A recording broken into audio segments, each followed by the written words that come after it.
রাজধানীর Bangladesh institute of international and strategic studies অডিটোরিয়ামে রোহিঙ্গা ইস্যুতে জাতীয় সংলাপ আয়োজন করে নর্থ সাউথ বিশ্ববিদ্যালয়।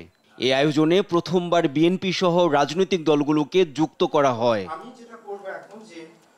আন্তর্জাতিক পরিমণ্ডলে রোহিঙ্গা ইস্যু বড় সমস্যা। এ সমস্যা সমাধানে আন্তর্জাতিক সম্প্রদায়কে সঙ্গে নিয়ে কাজ করার কথা জানান পররাষ্ট্র উপদেষ্টা।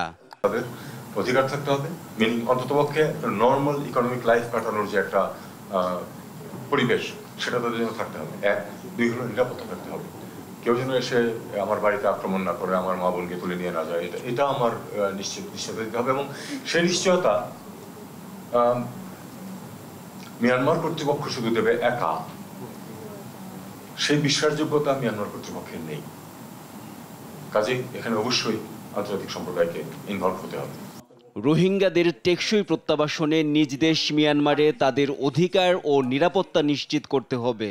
এ সময় ক্যাম্পগুলোতে রোহিঙ্গা নেতৃত্ব গড়ে ওঠায় অপরাধ বেশি হচ্ছে বলেই মনে করেন তিনি। রোহিঙ্গা নেতৃত্ব গড়ে উঠতে দেওয়া উচিত ছিল আমাদের। এমনকি যে একটু নেতৃত্ব গড়ে উঠেছিল তাকেও আমরা সিকিউরিটি দিতে পারি। আমরা অনেক বিষয়ে সহজে একমত হতে পারতাম। সেটা যখন আমরা করিনি, তখন কিন্তু বিকল্প নেতৃত্ব গড়ে উঠেছে, প্রধানত ক্রিমিনালরা। এ সময় জাতীয় সংলাপ জাতীয় ঐক্যমত গড়তে অবদান রাখবে বলেই মনে করেন পররাষ্ট্র উপদেষ্টা। এটা সমস্যার সমাধান করে ফেলবে। এনআই নাহিদ, দেশ টিভি, ঢাকা।